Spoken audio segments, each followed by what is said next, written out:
नमस्कार साथियों। तो जो आज के हमारे ऑब्जेक्टिव टाइप के क्वेश्चन हैं वो हमारा टॉपिक जो है वो पर्यावरण से संबंधित है। तो पर्यावरण से जो भी क्वेश्चन है वो इस वीडियो में आपके सामने लेके आया हूँ। तो स्टार्ट करते हैं। आज का हमारा फर्स्ट क्वेश्चन है, वायु प्रदूषकों का विश्वसनीय संकेतक है। तो जो वायु प्रदूषक है उसके लिए जो लाइकेन्स और मोस है वो जिम्मेदार होते हैं। तो जहाँ पे वायु प्रदूषण अधिक होता है वहाँ पे लाइकेन और मोस नहीं उगते हैं। तो इससे हमें पता चल जाता है कि यहाँ पे वायु प्रदूषण किस अमाउंट में है, कितनी मात्रा में है। नेक्स्ट क्वेश्चन हमारा, मोटर कार से उत्पन्न प्रदूषक को मानसिक रोग पैदा करता है होता है। तो देखो, जो मोटर कार होते हैं उनसे जो हमारी मानसिक स्थिति कमज़ोर होती है उससे डिजीज़ होता है। उसमें क्या होता है, लेड होता है जिसको हम पीबी बोलते हैं ना, सीसा जिसको हिंदी में बोलते हैं। नेक्स्ट क्वेश्चन हमारा, कार्बन मोनोऑक्साइड एक प्रदूषक है क्योंकि ये। तो जो कार्बन मोनोऑक्साइड है वो क्या करता है, हमारी जो हीमोग्लोबिन होता है उसके साथ संयोग करता है, मतलब उसके साथ बंध जाता है। वैसे तो बनता कौन है, ऑक्सीजन और हीमोग्लोबिन बनते हैं, लेकिन ये कार्बन जो मोनोऑक्साइड है, CO जिसको बोलते हैं, ये ऑक्सीजन से भी ज़्यादा हीमोग्लोबिन के साथ बनता है। यानी इसकी जो मात्रा है हीमोग्लोबिन के साथ बंधने की वो ऑक्सीजन से ज़्यादा है। तो ये इसका आंसर हो जाएगा हमारा, हीमोग्लोबिन से संयोग करती है। नेक्स्ट क्वेश्चन हमारा है, मुख्य वायु प्रदूषक है। तो मुख्य वायु प्रदूषक के रूप में हम कार्बन मोनोऑक्साइड को लेते हैं, CO को। तो नेक्स्ट क्वेश्चन हमारा, मुंबई और कोलकाता जैसे शहरों में प्रमुख वायु प्रदूषक है। तो मुंबई और कोलकाता में कैसे वायु प्रदूषक होते हैं, CO कार्बन मोनोऑक्साइड और सल्फर डाइऑक्साइड। तो नेक्स्ट क्वेश्चन, निम्न में से कौन सा वायुमंडलीय प्रदूषक नहीं है। तो जो वायुमंडलीय प्रदूषक कौन सा नहीं है, तो जो हमारा कार्बन डाइऑक्साइड होता है, CO2 जिसको बोलते हैं, वो वायुमंडलीय प्रदूषक नहीं माना जाता है। तो नेक्स्ट क्वेश्चन हमारा, हरित गृह गैस कहलाने वाली गैसें हैं। तो जो ग्रीन हाउस गैसेज होती हैं वो हमारी जो हैं उसमें CFC, CO2, CH4 और NO2 आती हैं। तो इसमें और भी कुछ गैसें दे रखी हैं। तो ये देखो, जैसे मीथेन, सबसे पहले कार्बन डाइऑक्साइड, मीथेन, जलवाष्प, नाइट्रस ऑक्साइड, फ्लोरीनीकृत गैसें, और जो मानव द्वारा निर्मित संश्लेषित ग्रीन हाउस गैसें होती है वो जैसे क्लोरोफ्लोरोकार्बन है, हाइड्रोफ्लोरोकार्बन है, पर फ्लोरोकार्बन है और सल्फर हेक्सा क्लोराइड है। तो ये इनको देख लेना आप ना। नेक्स्ट क्वेश्चन हमारा, कौन सी गैस पृथ्वी पर हरित गृह प्रभाव में सर्वाधिक योगदान करती है। तो हरित गृह प्रभाव में सर्वाधिक योगदान जो करने वाली गैस है हमारी वो है CO2, कार्बन डाइऑक्साइड। आगे जो नेक्स्ट क्वेश्चन हमारा, मेट्रोपॉलिटन नगरों में प्रदूषण का प्रमुख स्रोत है। तो मेट्रोपॉलिटन नगरों में वाहनों की संख्या ज़्यादा होती है, तो स्वचालित वाहन इसका आंसर हो जाएगा।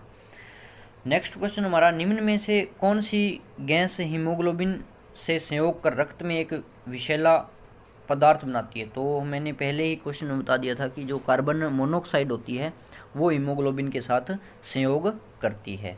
तो नेक्स्ट क्वेश्चन हमारा,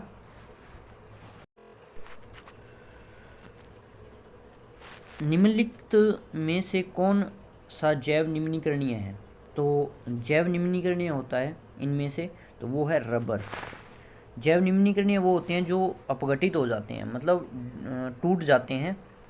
जो छोटे जीव होते हैं उनके द्वारा, जो जीवाणु विषाणु को है इनके द्वारा तोड़ दिया जाता है, उन्हें जैव निम्नीकरणीय पदार्थ कहते हैं, और नहीं टूटते उन्हें जैव अनिम्नीकरणीय। तो नेक्स्ट क्वेश्चन हमारा, निम्नलिखित प्रदूषकों में कौन जैव विघटित है। तो जैव विघटित कौन होएगा, वाहित मल इसका हमारा आंसर हो जाएगा। आगे नेक्स्ट क्वेश्चन हमारा, निम्न में से किस वायु प्रदूषण के कारण मनुष्य में तंत्रिका तंत्र संबंधी रोग पैदा होता है। तो तंत्रिका तंत्र संबंधी जो रोग है हमारा वो शीशे के कारण होता है। आगे नेक्स्ट क्वेश्चन हमारा, निम्न में से कौन सा वायु प्रदूषण मनुष्य में रक्तदाब को बढ़ा देता है और दिल संबंधी रोग पैदा करता है। तो जो BP को बढ़ाने वाला जो पदार्थ है हमारा वो हो जाएगा कैडमियम। आगे नेक्स्ट क्वेश्चन हमारा, लोहे की खानों में काम करने वाले मजदूरों में लौह सक्रियता रोग होने का कारण है। तो इसका जो कारण हो जाएगा हमारा वो है सिलिका। आगे हमारा नेक्स्ट क्वेश्चन है, वायुमंडल में CO2 का निर्माण मुख्यतः होता है। तो वायुमंडल में CO2 का निर्माण कैसे होता है? तो जो हम श्वसन के द्वारा हम छोड़ते हैं CO2, तो हमारा आंसर हो जाएगा जीवों में श्वसन से। तो नेक्स्ट क्वेश्चन हमारा, ताजमहल को क्षति पहुंच रही है। तो ताजमहल को क्षति किस कारण पहुंच रही है? तो इसका आंसर हो जाएगा मथुरा तेल शोधनशाला से निकले वायु प्रदूषकों से। नेक्स्ट क्वेश्चन हमारा, कहा जाता है कि ताजमहल मार्बल कैंसर से ग्रस्त है। यह मार्बल कैंसर होता है। तो इसका जो आंसर हो जाएगा हमारा वो हो जाएगा अम्लीय वर्षा जो मार्बल को क्षरण करती है। तो जो अम्लीय वर्षा होती है NO2 SO2 के कारण, उसके कारण क्या है, मार्बल का जो वाइटनेस है, उसका जो सफ़ेदी है वो क्या है, कम हो रही है। तो इसका आंसर हो जाएगा हमारा तीसरे नंबर। आगे जो क्वेश्चन है हमारा, पृथ्वी के वायुमंडल में उपस्थित ओजोन स्तर है। तो जो ओजोन स्तर है वो क्या काम करता है ना? तो वो करता है पराबैंगनी किरणों के प्रवेश को कम करता है। तो नेक्स्ट क्वेश्चन हमारा हो जाएगा, मिनीमाता महामारी जिसके कारण 1965 में जापान में अनेक लोग मरे थे, पानी में इसके प्रदूषण के कारण हुए। मतलब पानी के अंदर किस प्रदूषक की मात्रा बढ़ गई थी जिससे मिनीमाता रोग होता है? तो मिनीमाता जो रोग होता है वो पारे के कारण होता है। तो नेक्स्ट क्वेश्चन हमारा, जल प्रदूषण को मापने हेतु निम्न में से कौन सी जांच की जाती है? जल प्रदूषण को मापने के लिए हमें जो जांच की जाती है वो होती है बायोकेमिकल ऑक्सीजन डिमांड, जिसको BOD बोलते हैं। आगे नेक्स्ट क्वेश्चन हमारा, DDT होता है। तो DDT क्या होता है? एक अजीव अपघटनीय प्रदूषक होता है। DDT का पूरा नाम भी पूछा जा सकता है, तो इसका ध्यान रखना, डाइक्लोरो डाइफेनिल ट्राइक्लोरो एथेन। ठीक है, इसका पूरा नाम हो जाएगा। आगे जो नेक्स्ट क्वेश्चन है हमारा, सूर्य से आने वाले हानिकारक पराबैंगनी विकिरणों से होता है। तो जो सूर्य से आने वाली पराबैंगनी किरणें होती हैं उनसे त्वचा का कैंसर हो जाता है। आगे नेक्स्ट क्वेश्चन हमारा, यदि जल का प्रदूषण वर्तमान गति से होता रहा तो अंततः, यानी जल का प्रदूषण होता रहा तो क्या हो जाएगा? तो जल के प्रदूषण से क्या हो जाएगा, जो जलीय पादप होते हैं उनके लिए ऑक्सीजन कम पड़ जाएगा ना, ऑक्सीजन की अनुपस्थिति या ऑक्सीजन का अभाव हो जाएगा। तो इसका आंसर हमारा C नंबर हो जाएगा। आगे नेक्स्ट क्वेश्चन हमारा, नदियों में जल प्रदूषण की माप की जाती है। तो नदियों में जो जल प्रदूषण है उसकी माप किसके द्वारा की जाती है? तो ऑक्सीजन की घुली हुई मात्रा की जांच करके हम प्रदूषण की मात्रा को देख सकते हैं। तो ये जो BOD है इसका पूरा नाम बायोकेमिकल ऑक्सीजन डिमांड, ये देख लेना। और एक COD होता है जिसको केमिकल ऑक्सीजन डिमांड बोला जाता है, तो ये चीज़ आप पढ़ लेना। आगे नेक्स्ट क्वेश्चन हमारा, निम्न में से कौन सी गैस वायु को प्रदूषित नहीं करती है? तो वायु को प्रदूषित कौन नहीं करती है? तो जो हमारा आंसर हो जाएगा वो फर्स्ट हो जाएगा कार्बन डाइऑक्साइड।